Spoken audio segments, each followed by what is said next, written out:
बोले देवादिदेव श्री आदिनाथ भगवान की जय जय जय। देवादिदेव श्री महावीर भगवान की जय जय जय। संत शिरोमणि गुरुवराचार्य श्री विद्यासागर जी महाराज की जय जय जय। नवाचार्य श्री समय सागर जी महाराज की जय जय जय। गुणायतन प्रणेता शंका समाधान भावना एक प्रवर्तक जन जन के संत प्रखर वक्ता बोले परम पूज मनी श्री प्रमाण सागर जी महाराज की जय जय जय। बोले परम पूज मनी श्री निर्वेक सागर जी महाराज की जय जय जय। बोले परम पूज मनी श्री संधान सागर जी महाराज की जय जय जय। देवी अहिल्या की नगरी मालवा की शान इंदौर में आचार्य श्री विद्यासागर सभागार से हम और आप टीवी चैनल का बहुचर्चित विश्व विख्यात शंका समाधान का कार्यक्रम प्रारंभ करें। उसके पूर्व यहाँ पर उपस्थित समस्त श्रावक श्राविकाओं के साथ जिनवाणी चैनल, पारस चैनल और प्रमाणिक ऐप के माध्यम से जिस कार्यक्रम को देख और सुन रहे हैं उन सभी का धर्म प्रभावना समिति के साथ साथ सकल दिगंबर जैन समाज इंदौर हार्दिक अभिनंदन स्वागत करता है। चलते हैं प्रतिदिन की भांति परम पूज मुनिवर के श्री चरण नमन करते हुए आशीर्वाद प्राप्त करेंगे और निवेदन करेंगे। शंका समाधान के कार्यक्रम के लिए दोनों हाथ जोड़ लेंगे, बोलेंगे हे मुनिवर नमोस्तु, हे गुरुवर नमोस्तु, हे मुनिवर नमोस्तु। और आइए गुरुवर के आशीर्वाद से शंका समाधान का कार्यक्रम हम और आप प्रारंभ करें। उसके पूर्व हमारे बीच में 4 महिला मंडल उपस्थित हैं, अपने स्थान पर खड़े होकर गुरुवर का आशीर्वाद प्राप्त करेंगे। और आइए सीधे हम प्रश्नों की ओर चलते हैं। प्रश्न हमारे आपके होंगे और आप सभी की ओर से निवेदन करूंगा परम पूज मुनिवर श्री संधान सागर जी महाराज से। बोले परम पूज मुनि श्री प्रमाण सागर जी महाराज की। आज का गुरुदेव के चरणों में यह संकर समाधान का सत्र अपन प्रारंभ करते हैं। और प्रथम प्रश्न के लिए मैं आमंत्रित कर रहा हूं आदिनाथ महिला मंडल उदयपुर से अपने बीच में है, वे सभी एक साथ खड़े हो जाएं। एक प्रश्न महाराज श्री चरणों में करेंगे। पूज्यवर प्रमाण सागर जी महाराज के चरण कमलों में उदयपुर केशव नगर और पूरे उदयपुर का चरणों में शत शत नमन नमन नमन नमन। नमोस्तु महाराज श्री नमोस्तु। आज जो महाराज जी जो ऋतुक भैया हैं उन्होंने हमारी इतनी व्यवस्था बिठाई कि मैं शब्दों में नहीं बोल सकती हूँ। 1 बजे से उन्होंने अभी तक हमारे साथ रहे और इतनी व्यवस्था पहुँचाई हम यहाँ पर आ पहुँचे समय से। प्रश्न के लिए मैं इनको महाराज जी उदयपुर की तरह और मेवाड़ की तरह आपका इंतजार कर रही है चतुर्मास के बाद। हाँ, नमोस्तु महाराज श्री, त्रेबार नमोस्तु महाराज श्री के चरणों में। महाराज श्री मेरी जिज्ञासा है कि वस्तु के स्वरूप को हम किस सूत्र के माध्यम से दैनिक जीवन में ऑटो सजेशन के माध्यम से अनकॉन्शियस माइंड में फीड कर सकते हैं। इस पर कुछ नहीं करना, केवल सोहम सोहम सोहम को स्मरण में रखो, सब आ जाएगा। समझ गया? ज़्यादा लंबी चौड़ी व्याख्या करने की कोई ज़रूरत नहीं। सोहम एक बहुत बड़ा बीज है और ये बात मैं नहीं कह रहा हूँ, ये बात तो आचार्य पूज्यपाद ने कहा। सोहम इत्यात्म संस्कार तस्मिन् भावनया पुनः तत्रैव दृढ़ संस्कारात् लभते ही आत्मनिश्चितम। तो हर पल सोहम सोहम सोहम की गूंज हो तो रास्ता अपने आप प्रशस्त हो। नमोस्तु महाराज जी, नमोस्तु महाराज जी। सम्यक तरंग महिला मंडल रतलाम और उसके बाद में तैयार रहेंगे साधना रविंद्र जी जैन इंदौर। महाराज श्री के चरणों में पूरी रतलाम समाज की ओर से त्रय बार बारंबार नमोस्तु नमोस्तु नमोस्तु। ओ महाराज जी मेरी जिज्ञासा ज्योतिष शास्त्र से है। हर प्रत्येक जनवाणी में ग्रहों के अकॉर्डिंग भी कुछ पूजन रहती है, कई ग्रहों के अकॉर्डिंग जिनालय भी होते हैं। तो क्या ये ग्रह दोष वाकई में होते हैं? और अगर होते हैं या ये कर्म प्रधान है, अगर होते हैं तो क्या इन सब पूजन से अपने वीक ग्रहों को स्ट्रॉन्ग किया जा सकता है क्या? देखिए, ग्रह दोष होते नहीं मालूम, परिग्रह का दोष मुझे पता है। देखिए, ग्रह नक्षत्र के संदर्भ में कुछ बातों को ठीक रीति से समझने की आवश्यकता है। पहले लोगों का ऐसा भ्रमपूर्ण विश्वास है कि हमें अमुक ग्रह परेशान कर रहा है। कोई ग्रह नक्षत्र हमें परेशान नहीं करते। परेशान तो हमारे अपने शुभ अशुभ कर्म करते हैं। तो महाराज जी, क्या ज्योतिष का सिद्धांत गलत है? मैं कहता हूँ ज्योतिष का सिद्धांत गलत नहीं, हमारी समझ गलत है। हम अगर सही समझ विकसित कर ले तो बात ही कुछ और होगा। इसको थोड़ा संक्षेप में समझिए। ये जितने भी ग्रह नक्षत्र हैं, सौर मंडल अपनी गति से चलते हैं और ये ऊर्जा के बहुत बड़े स्रोत हैं। इनका अपना चार क्षेत्र है, इनकी अपनी गति फिक्स है। आज से 1 लाख वर्ष आगे का पंचांग आज बनाया जा सकता। ये जब मूव करते हैं तो इनके मूवमेंट से ऊर्जा का मूवमेंट बनता बदलता है, उससे पूरे ब्रह्मांड के तत्व प्रभावित होते हैं। और ऐसा कहा जाता है यत पिंडे तत् ब्रह्मांडे, जो तत्व ब्रह्मांड में वही तत्व हमारे अंदर भी। जब ब्रह्मांड के तत्वों से हमारे शरीर के तत्वों का समीकरण बनता बदलता है तो उससे हमारे कर्मों की स्थिति में परिवर्तन होती है। क्योंकि कर्म का और आत्मा का एक प्रकार का रासायनिक बंधन है और कर्म अपना फल द्रव्य क्षेत्र काल भाव के हिसाब से देता है। बाहरी ब्रह्मांड में यदि कोई परिवर्तन होता है तो निश्चित वो हमारे शरीर के तत्वों के साथ जब उसका समीकरण ऊपर नीचे होता है तो कर्मों की स्थिति में ऊपर नीचे हो जाता है। हमारे ज्ञानियों ने एक सिद्धांत विकसित किया जिसे हम ज्योतिष सिद्धांत के नाम से, ज्योतिष विज्ञान के नाम से जानते।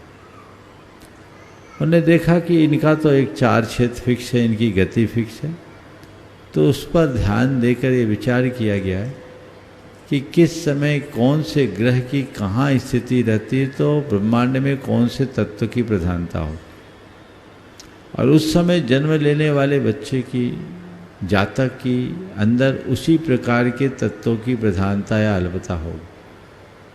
अब उस ग्रह नक्षत्र के परिभ्रमण से अंदर का संतुलन बनता बदलता है। इसलिए विंशोत्तरी दशा में महादशा, अंतरदशा, प्रत्यंतर दशा आदि दशाएं निकालते हैं और वो बता देते कि इस तरीके से सामने वाले के जीवन में ऐसा फलाफल आएगा। तो एक गोचर बना दिया प्रतीक, इस समय व्यक्ति जन्मा और उस समय उसकी ग्रहों की दशा ये है तो इसके जीवन का क्रम ये होगा, एक व्यवस्था बनाकर उन्हें दी। लेकिन लोगों ने मूलभूत व्यवस्था को समझने की जगह अपने आप को उसमें ही उलझा के रख दिया और ये ग्रह ऐसा कर रहा है, ये ग्रह ऐसा कर रहा है, तो ग्रह को पूजने लगे। ग्रह तो केवल सिंबल है, हमारे लिए ग्रह परेशान नहीं करता, हमारे अंदर हमारे अपने कर्म परेशान कर। तो हम ग्रह के समन के लिए कुछ करने की जगह कर्मों के समन के लिए कुछ करें तो सब कुछ अच्छा। ओम नमोस्तु महाराज जी, नमोस्तु। अपने बीच में ओम बिहार महिला मंडल इंदौर यहाँ पर उपस्थित है। एक प्रश्न करेंगे वे भी और उसके बाद में तैयार रहेंगे आदिनाथ मिलन महिला मंडल, मिलन हाइट्स। नमोस्तु महाराज जी, नमोस्तु। ओम बिहार कॉलोनी महिला मंडल इंदौर की ओर से महाराज जी के चरणों में त्रिकाल नमोस्तु, त्रिकाल नमोस्तु, नमोस्तु, नमोस्तु। गुरुवर, हमारे जीवन में जिनेंद्र भक्ति का क्या महत्व है? हमें जिनेंद्र भक्ति किस प्रकार करनी चाहिए? यह हमारे आत्म कल्याण के लिए किस प्रकार सिद्ध होगी?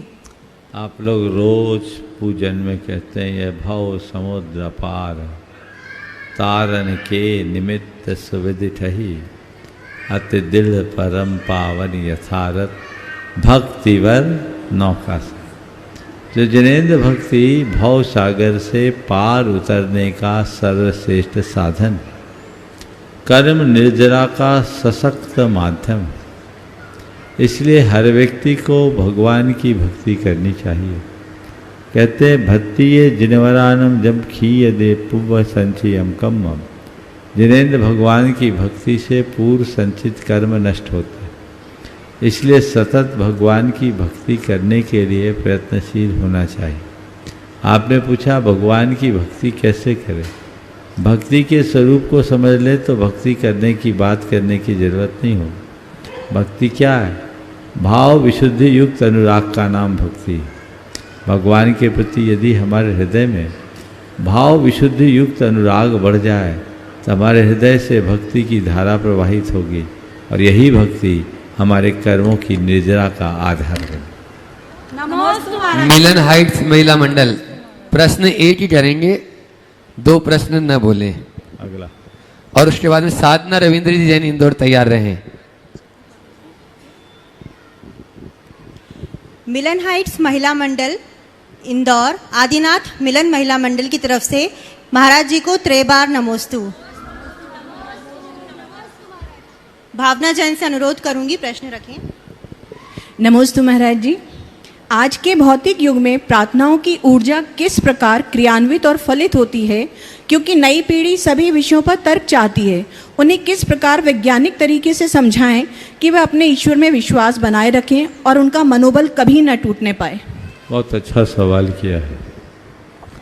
प्रार्थना का हमारे जीवन पर प्रत्यक्ष प्रभाव पड़ता है और इस विषय में दुनिया में अनेक प्रकार के शोध हुए। अमेरिका में एक शोध हुआ जिसमें कुछ रोगियों पर प्रयोग किया गया।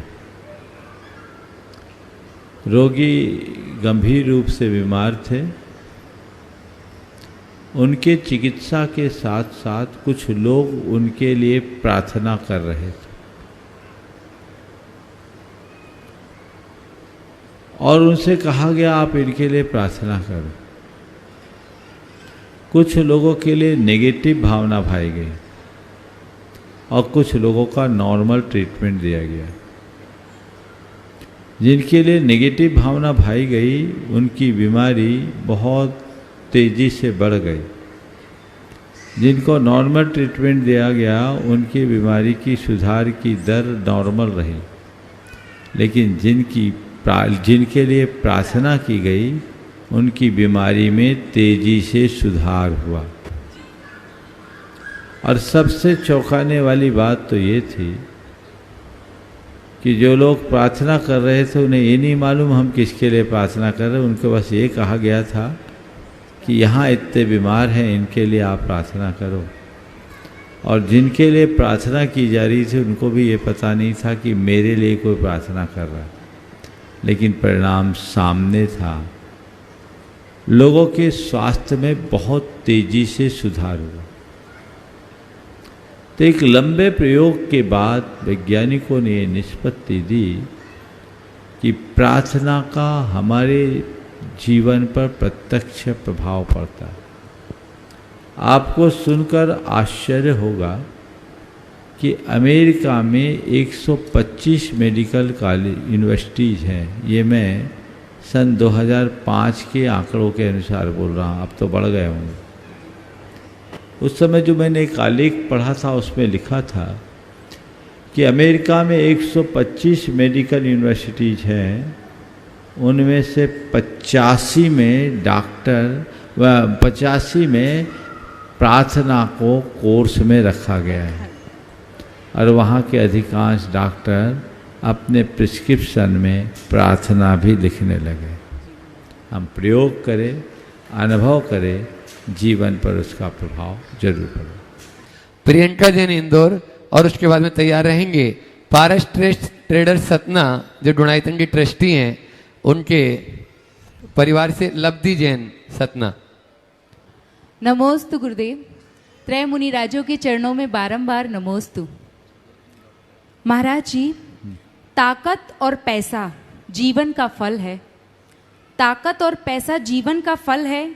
परिवार और मित्र और रिश्तेदार जिंदगी की जड़ हैं और हम फल के बिना अपने आप को हम चला नहीं सकते और जड़ के बिना खड़े रह नहीं सकते। तो महाराज जी, इसमें कैसे सामंजस्य बनाए रखें, शंका का समाधान कीजिए।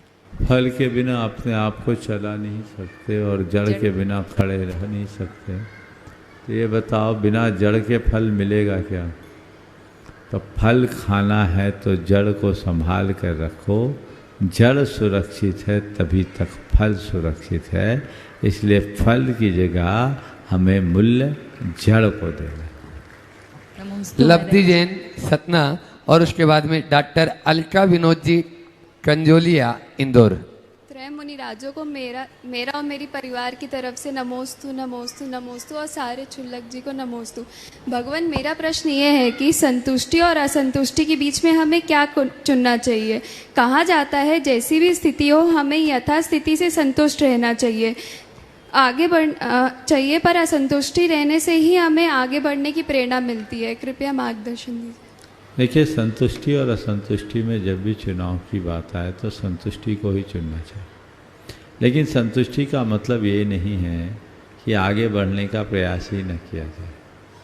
संतुष्टि का मतलब कुल ये है कि प्रयास तो किया जाए पर परेशान न हुआ जाए।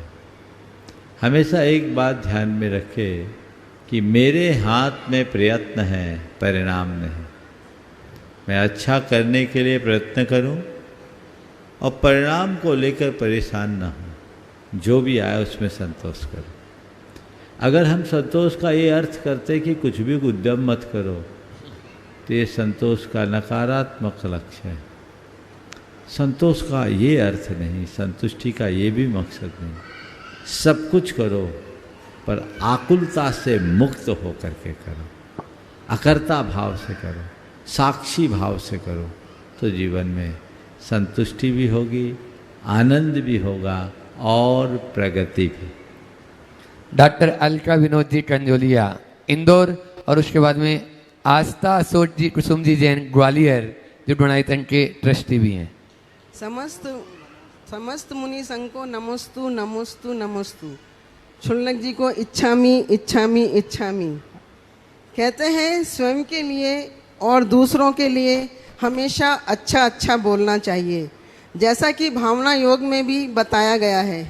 लेकिन जब हम दिल से किसी की प्रशंसा करते हैं और दुर्भाग्यवश उस व्यक्ति के साथ कोई प्रतिकूलता हो जाती है, तो सब यही कहते हैं कि इस व्यक्ति को उस व्यक्ति की नज़र लग गई है। तो यह कथन कहाँ तक सही है? अक्सर सभी लोग इस मानसिकता से ग्रसित हैं। कृपया इस ग्रसित मानसिकता का समाधान करें। अगर नज़र लग जाए तो दिक्कत क्या है, लग जाने दो, उतार लो। मेरी दृष्टि में नज़र लगना बुरा नहीं है, पर किसी पर नज़र गड़ाना बहुत बुरा है। लग जाती है, लग जाने दो, पर नज़र गड़ाओ मत। देखिए, नज़र क्या है? ये नज़र क्या है? यद्यपि लोग इसे मानते नहीं हैं, पर ये अनुभव सिद्ध बातें हैं। नज़र क्या है? किसी व्यक्ति का जो हमारा अपना प्रशंसक है, जिसकी हमसे बड़ी प्रगाढ़ आत्मीयता है, उस आत्मीय व्यक्ति के द्वारा जब हमारे लिए ज़्यादा पॉजिटिव एनर्जी छोड़ी जाती है और उसे हमारा शरीर पचा नहीं पाता, समझ गए, तो बॉडी रिएक्ट करती और उसके रिएक्शन में कई तरह के सिम्टम्स प्रकट हो जाते हैं। कईयों को बुखार आ जाता है, कईयों को अनिद्रा आ जाती है, कईयों को भूख चले जाती है, और अपने यहाँ बहुत सारे उसके तंत्र प्रयोग टोटके होते हैं, उससे वो नज़र उतर जाती है, चीज़ें ठीक हो जाती। ये किसी को भी हो सकती है, शुभ चिंतकों की नज़र होती है, यानी कोई हमको ज़्यादा दे दे और हम न ले पाए तो ऐसी स्थिति बन सकती। अब एक बार की बात है, हम लोग बिहार कर रहे थे,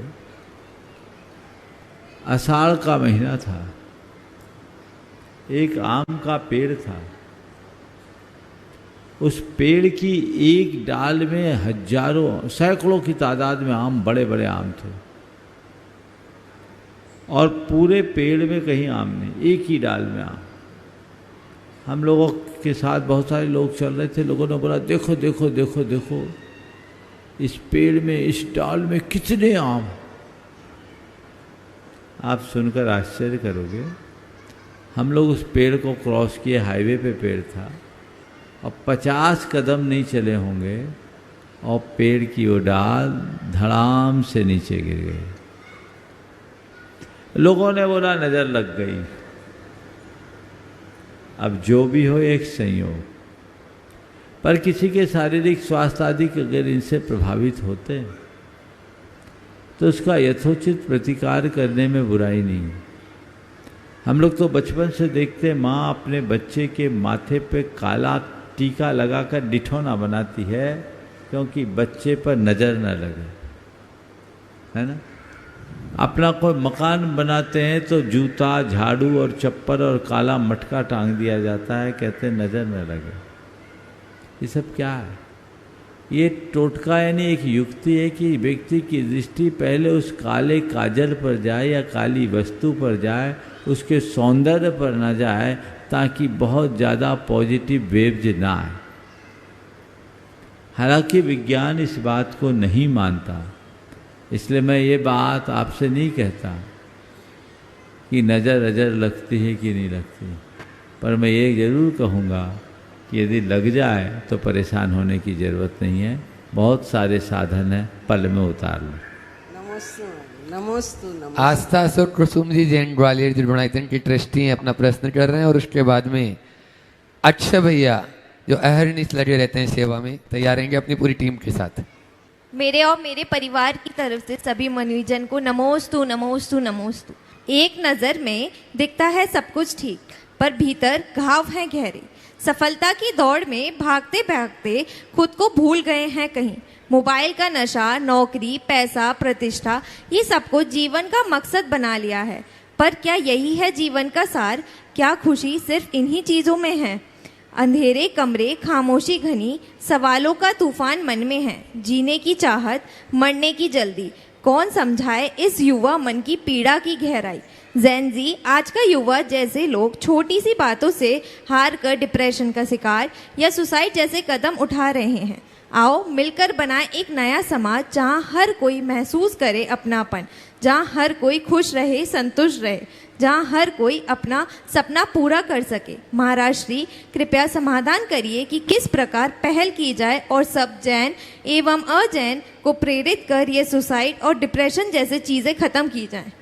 बहुत अच्छी बात रखी है, और ये समस्या बड़ी गंभीर समस्या है। और यद्यपि हर वर्ग के लोग इस तरह की समस्या के शिकार हैं, पर युवा वर्ग इससे कहीं कुछ ज़्यादा पीड़ित दिखाई पड़ता है। हमें इसकी वजहों को देखना चाहिए पहली बात, और फिर इसके निवारण का रास्ता खोजना चाहिए। मेरे देखे आज जो चीज़ें हैं उसके दो मूल कारण हैं। अतिरिक्त प्रतिस्पर्धा और अपेक्षा का विस्तार। अत्यधिक अपेक्षा, व्यक्ति का जीवन प्रतिस्पर्धी होता जा रहा है, जो उसे भाग दौड़ की गला काट प्रतियोगिता में लगा रखा है, और अपेक्षाएं बहुत अधिक बढ़ते गए। उनके पूर्ति न होने के कारण मन में इस तरह के नकारात्मक परिणाम हो जाते हैं और इस तरह की घटनाएं घट जाती हैं। इसके लिए मैं चाहूँगा कि लोग प्रगतिशील बने पर प्रतिस्पर्धी न बने, और काम करे पर अपेक्षाओं को कम रखें। इसके बचने के लिए व्यक्ति को दो उपाय अपनाना चाहिए। एक तो सोच को सकारात्मक रखना चाहिए, और दूसरा अपने अंदर आध्यात्मिक दृष्टिकोण विकसित करना चाहिए। आज के युवाओं में जब अध्यात्म का विकास हो तो चीज़ें अपने आप सब सही हो जाए। हम वैसा आध्यात्मिक दृष्टिकोण जागृत करके जीवन का पथ प्रशस्त करें। नमोस्तु महाराज। अच्छे भैया सीकर जी गुणायतन, वे अपना प्रश्न कर रहे हैं, और उसके बाद में तैयार रहेंगे डॉक्टर बाफना सपरिवार इंदौर। नमोस्तु महाराज श्री। महाराज श्री, कई बार यह देखा गया है कि कई लोग काफ़ी वर्षों से मंदिर समिति के पदाधिकारी एवं सदस्य के रूप में रहते हैं एवं वह अपना पद नहीं छोड़ना चाहते। नए युवा वर्ग और जो समाज बंधु वास्तव में समाज की सेवा करना चाहते हैं उनको नहीं आने देते। साथ ही जब मंदिर समिति का चयन का समय आता है उसमें भी जो पूर्व में मंदिर जी में सदस्य रहे हैं कुछ तरीकों से दोबारा पद में आ जाते हैं और मंदिर जी और साधु संतों की सेवा के लिए कोई सेवा वाले विशेष कार्य नहीं करते। तो ऐसे लोगों को कोई पाप कर्म का बंध होता है? समाज को इसमें क्या करना चाहिए और ऐसे लोगों को आपका क्या संदेश है? कृपया मार्गदर्शन करें गुरुदेव। नमो। देखिए, किसी भी मंदिर या धार्मिक संस्थानों की प्रबंध व्यवस्था को सुव्यवस्थित संचालित करना पूरे समाज की प्राथमिकता है, होनी चाहिए, करना भी चाहिए। लेकिन किसी भी व्यक्ति को, संस्था को अपनी बपौती नहीं बनाना चाहिए। आप काम कीजिए और नए लोगों को, अच्छे लोगों को अवसर भी प्रदान कीजिए। कुछ लोग हैं जो बैठ जाते हैं तो पूरी जिंदगी उस पर बैठे रहते हैं और फिर वह एक प्रकार की जागीर जैसी हो जाती है।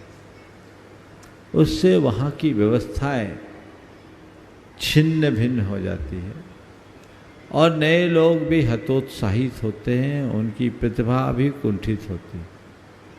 इसलिए मेरा तो एक प्रस्ताव है, समाज के प्रत्येक ट्रस्टों में सदस्यता के लिए जो उम्र सीमा बनाई जाती है तो प्रवेश के साथ साथ रिटायरमेंट की भी व्यवस्था होनी चाहिए कि वे मुख्य पदाधिकारी के रूप में इतनी ही उम्र तक काम करें। मैंने देखा है कि लोगों की पाँव कब्र में लटक गए लेकिन पद का मोह नहीं छूटता, वो उसी में लदे रहते हैं। एक प्रकार का व्यामोह बन जाता है, वह एक प्रकार की आसक्ति का रूप ले लेते हैं, परिणाम अच्छे नहीं निकलते।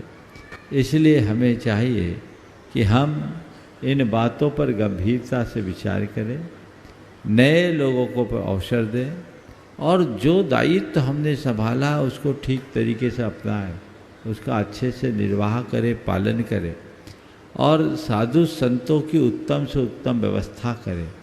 यदि हम उनकी व्यवस्था में कमी करते हैं और पद का पदाधिकारी होने के बाद अपने पास अधिकार होने के उपरांत भी इस तरह का कार्य नहीं करते, पद का दुरुपयोग करते हैं, तो घोर अंतराय कर्म का बंध। डॉक्टर बापना जी इंदौर सपरिवार और उसके बाद में तैयार रहेंगे। राजेश जी जैन ग्वालियर त्रिगुणायतन के ट्रस्टी हैं।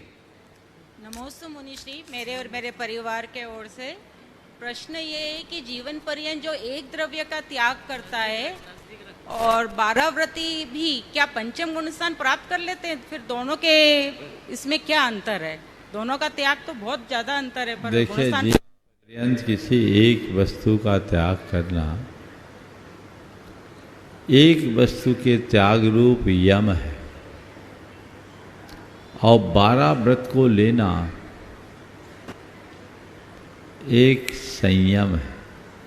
12 व्रत, पंचम गुण स्थान की व्यवस्था 12 व्रतों से होती, अनुव्रत के बिना पंचम गुण स्थान नहीं। एक व्रत भी कल्याणकारी होता है, हमारे शास्त्रों में ऐसे वर्णन और उल्लेख भी आते हैं। यमपाल चांडाल ने पूरे जीवन पर्यंत के लिए केवल चतुर्दशी की हिंसा का त्याग किया था और उस त्याग के परिणाम स्वरूप वह देवों के द्वारा पूज्य पद को प्राप्त किया, लेकिन उसका गुणस्थान पंचम होगा ऐसा शास्त्र नहीं कहते। पंचम गुणस्थान के लिए अनुव्रत सहित 12 व्रत आवश्यक और अपेक्षित। नमोस्तु गुरुदेव, नमोस्तु। राजेश जी जैन ग्वालियर जो डुणाइतन के ट्रस्टी और उसके बाद में तैयार रहेंगे। अपने बीच में डुणाइतन के मंत्री चंद्रकला जी पाटनी यहाँ पर उपस्थित हैं, बैठे रहेंगे और उनके सम्मान की तैयारी भी रखें। नमोस्तु गुरुदेव, नमोस्तु गुरुदेव, नमोस्तु। अनामिका, ऐसे व्यस्ततम जीवन में कंपटीशन के माहौल में संयमता और सरलता कैसे रखें महाराज जी? नमोस्तु गुरुदेव। कंपटीशन के माहौल में संयम और सरलता कैसे रहे? कंपटीशन कोई कितना भी करे, हमें कंपटीशन नहीं करना है, इतना ध्यान में रखो। इसी का नाम तो संयम।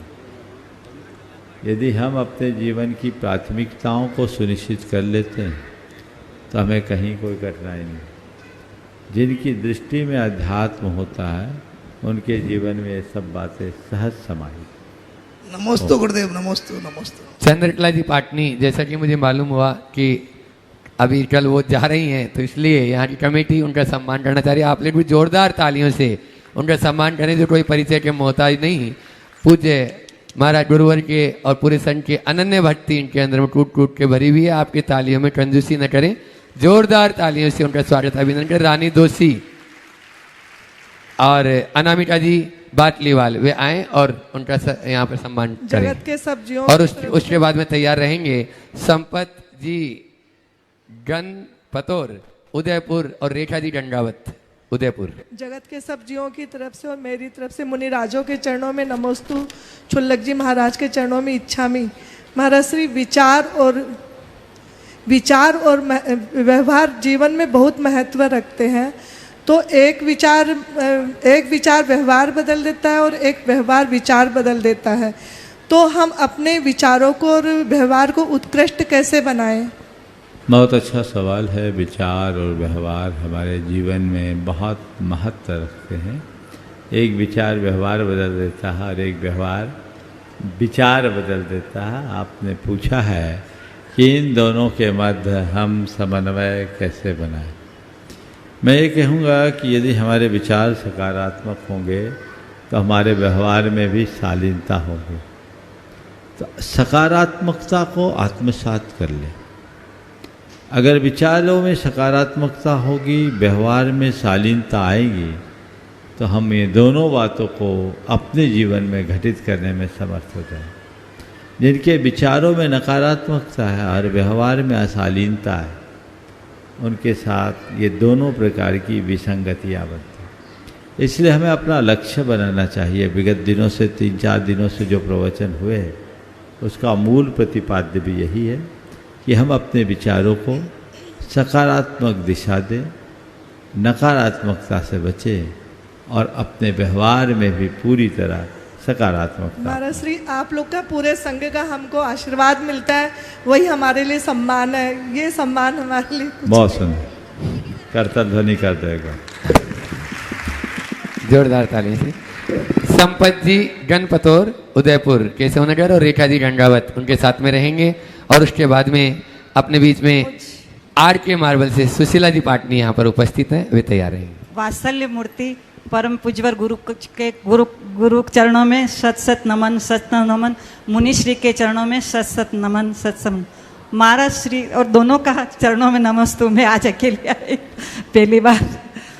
महाराज श्री प्रश्न, मौन एक साधना बताई गई है।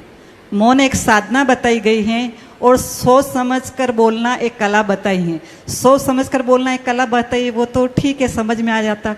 एक तरफ बताया मौन साधना है और दूसरी तरफ से बताया गया है कि बिना मांगे माँ भी भोजन नहीं परसती है। और दूसरी तरफ ये भी बताया गया है कि जो बोलते हैं उनके तो ज्वार के छिलके वो भी बिक जाते हैं और ज्वार रह जाती हैं। तो ये दोनों को कैसे समझे महाराज? देखिए, दोनों चीज़ों की अपनी अपनी जगह उपयोगिता है और जो इसे समझता है उसके लिए कहीं कठिनाई नहीं। हमारे पास बोलने की क्षमता भी है और कला भी है और मौन रखने की समझ भी है। केवल एक बात की समझ होनी चाहिए, कहाँ बोलना है और कहाँ चुप रहना है।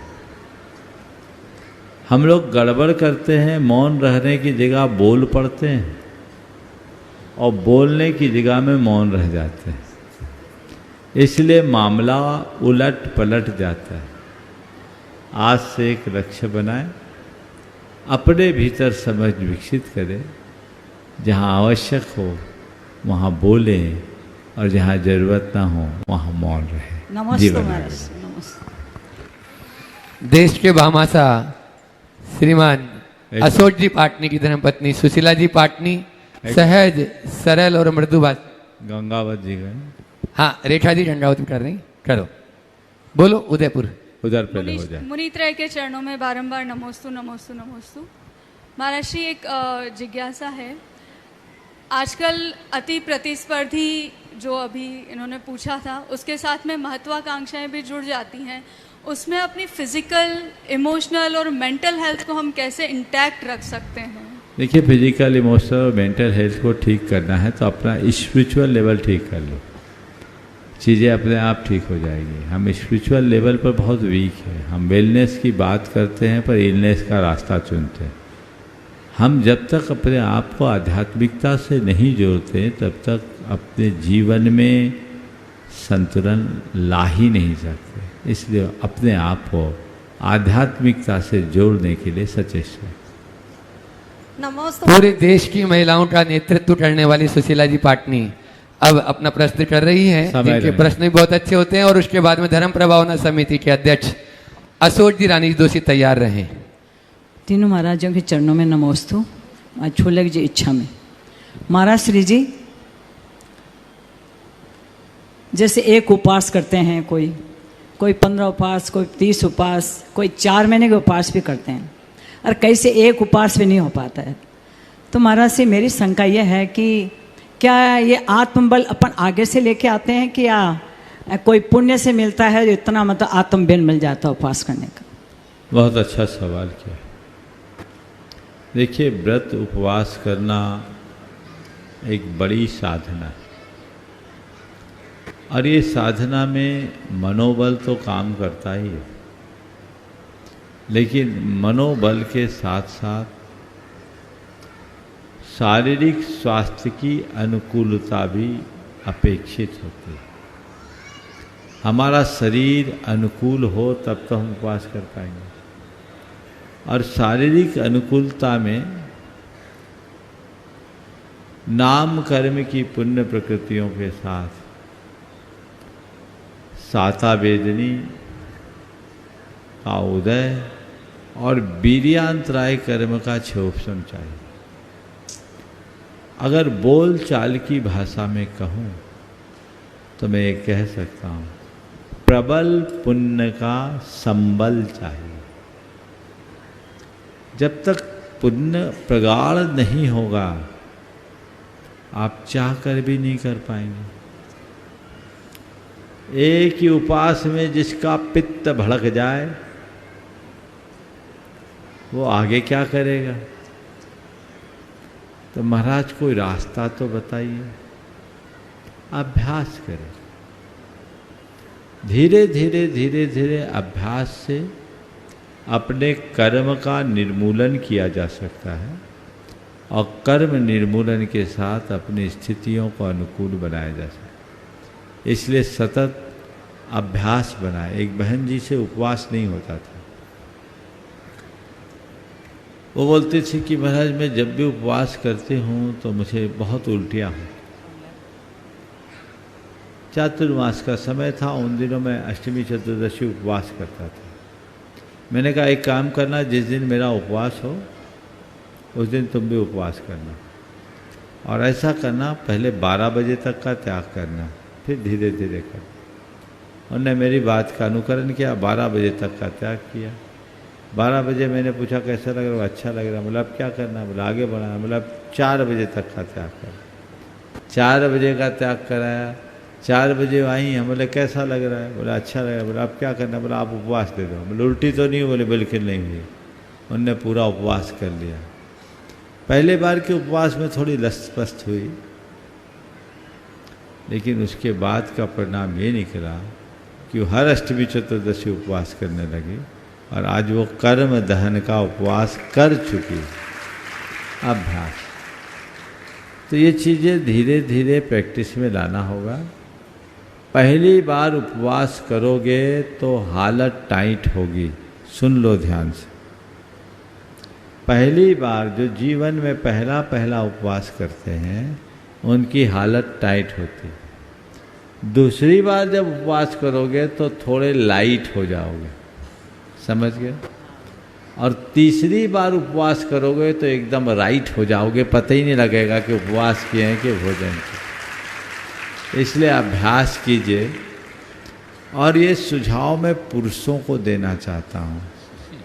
महिलाओं में व्रत उपवास की प्रवृत्ति तो बहुत देखी जाती, पर पुरुषों को लगता है कि शायद वो लाइसेंस लेकर आए हैं मोक्ष जाने का, उनको व्रत उपवास की जरूरत नहीं। पर यहाँ पर हमने दो भाइयों को देखा है, एक तो तुम्हारे मुकेश जो मुख्य यजमान है, और दूसरे स्वागताध्यक्ष सुनील बिलाला खूब व्रत उपवास करते हैं।